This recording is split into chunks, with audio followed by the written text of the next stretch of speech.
Hello everyone, welcome back to my channel. আশা করছি তোমরা সকলে ভালো রয়েছে। তো আজ আমি ব্লগটা সানডের বিকেল থেকে শুরু করলাম। তো এখানে দেখো, ব্লিঙ্কিট থেকে আমরা কিছু জিনিস অর্ডার দিয়েছিলাম যেগুলো আমাদের খুব দরকার ছিল। তো সেগুলো চলে এসছে, আর এগুলো আমি সব গুছিয়ে নিচ্ছি আর দেখে নিচ্ছি এক্সপায়ারি ডেটগুলো। ব্লিঙ্কিটের জিনিস কিন্তু খুবই ভালো, একদম ঠিক ডেটের জিনিস আসছে, কোনো রকম এক্সপায়ারি ডেট ফেল এরকম কিছু আসে না, প্রত্যেকটা জিনিসই ভালো। তো তোমরা যারা ট্রাই করোনি একবার ব্লিঙ্কিট অর্ডার করে দেখতে পারো। তো আমি এখানে এখন চিকেন নাগেটস ভেজে নিচ্ছি। রোববার একটুখানি স্ন্যাক্স খেতে ইচ্ছা করছিল। তো আমাদের এখানে রোববার যেহেতু একদম পুরো গ্রাম হয়ে যায়, মানে সব দোকানপাট বন্ধ থাকে, তো তাই জন্য ঘরেই করে নিচ্ছি। আর এটা কিন্তু খেতে খুবই ভালো ছিল, বাট খুব একটা স্পাইসি ছিল না, মানে বাচ্চারা এটা ইজিলি খেতে পারবে।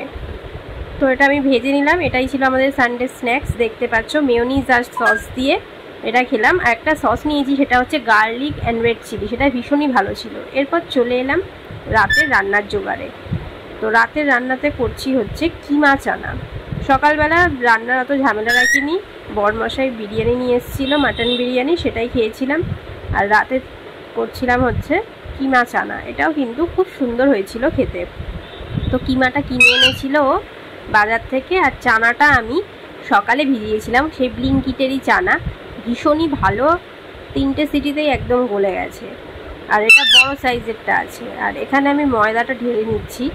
এতদিন আমি আটা ময়দা মিশিয়ে রাখতাম, তো ভাবলাম না, আটা ময়দাটা আলাদা করেই রাখা ভালো, কারণ অনেক সময় লুচি ফুচি খাওয়ার ইচ্ছা হলে তখন আটা ময়দা মেশানো লুচি খেতে না অভি চায় না, তো তার জন্য এটাকে আলাদা করে রাখলাম। তো এখানে আমি একটুখানি মশলা পেশাই করে নিলাম, আদা রসুন আর পেঁয়াজ, আর কিছু পেঁয়াজ টমেটো আর কাঁচা লঙ্কা কুচিও নিয়েছি। আর রান্নাটা আমি সাদা তেলেই করছি। তো ফার্স্ট টাইম করছি কিমা চানাটা, খেতে কিন্তু খুবই ভালো হয়েছিল। শ্বশুর শাশুড়ি সবাই খেয়ে ভালো বলেছিল। ইভেন পরের দিনের জন্য আর কি রেখে দিয়েছিলাম, অনেকটাই চানা হয়েছিল, আমাদের জন্য অনেকটাই বেশি। তো যাই হোক, এখানে সব যা যা মশলা দেওয়ার, রোজকার যা মশলা থাকে সেগুলো দিয়ে নিলাম। দিয়ে মশলাটা ভালোভাবে কষিয়ে নিচ্ছি। কষে এলে মশলা দিয়ে যখন তেল বেরোতে শুরু করবে, তখন এই ধুয়ে রাখা কিমাগুলো দিয়ে নিচ্ছি। এটাকে দিয়েও মিনিট 20-25 ভালোভাবে কষিয়ে নিতে হবে। তারপর এটা যখন তেল বেরোতে শুরু করবে এটা দিয়ে, তখন ওই সেদ্ধ করা চানাগুলো আমি এতে অ্যাড করে দেবো। দেখতেই পাচ্ছ চানাগুলোর সাইজ কত বড়। তো ব্লিঙ্কিটের জিনিস আমি অনেকবার অর্ডার করেছি, খুবই ভালো জিনিস দেয় এবং ফ্রেশ জিনিস দেয়, কোনো রকম কিন্তু বাজে জিনিস আসে না।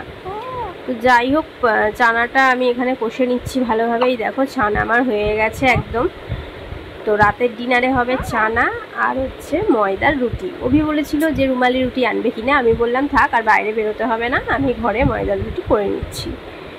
তো আমি নানই করতাম, বাট আমার ব্লিঙ্কিটে একদম খেয়াল নেই যে দইটা অর্ডার দেওয়ার কথা। যদি টক দইটা দিতাম তাহলে আমি নানটা করতাম। তো নানের রেসিপিটা আমি অন্যদিন তোমাদের সাথে শেয়ার করব।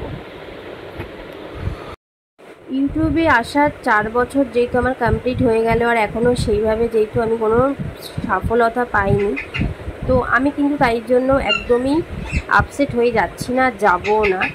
আমি আমার চেষ্টা চালিয়ে যাব যতক্ষণ আমি পেরে যাব।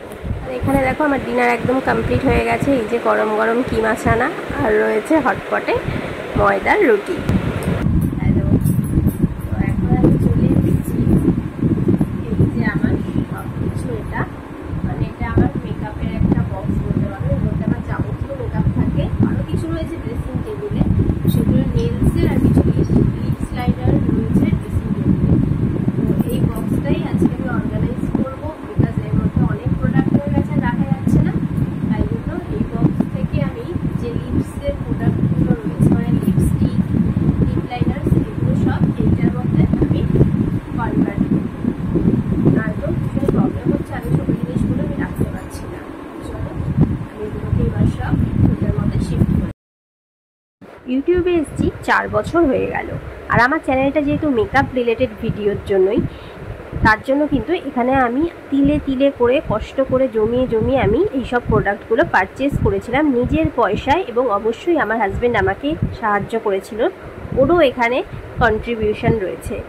আর এটা দেখতে পাচ্ছ, এটা আমার এক পিসি ছিল, তারই ছোটোবেলার, এটা একটা আর্ট অ্যান্ড ক্রাফট বলতে পারো, স্কুলে দিয়েছিল। তো সেটাকেও আমি খুব যত্ন করে রেখে দিয়েছি। এগুলোর মধ্যে আমি এরকমভাবে লিপ লাইনার্স আর কাজলগুলো রেখে দিই। এগুলো যেহেতু ডেলি বেসিসে ব্যবহার করব, তার জন্য এগুলোকে আলাদা করে রাখছি। এগুলো সব চলে যাবে ড্রেসিং টেবিলের একদম ওপরের তাকে। আর আমি ইউটিউবে সেভাবে সফলতা পাইনি, আর এগুলো আমার একদম মানে নিজের টাকায় কেনা, কোনো রকম স্পন্সর ভিডিও নয়। তার জন্য আমি কিন্তু চেষ্টা করেই যাচ্ছি, আর আমি চেষ্টা কখনোই ছাড়বো না। আমি জানি কঠোরভাবে পরিশ্রম করলে তুমি তোমার এমে কিন্তু একদিন পৌঁছতে পারবেই, সে যে যাই বলুক আর যতই হিংসা করুক। তো আজকের ভিডিওটা এখানেই রাখছি। ভালো লাগলে অবশ্যই লাইক করো, আর নতুন মেম্বার হলে সাবস্ক্রাইব করতে ভুলো না।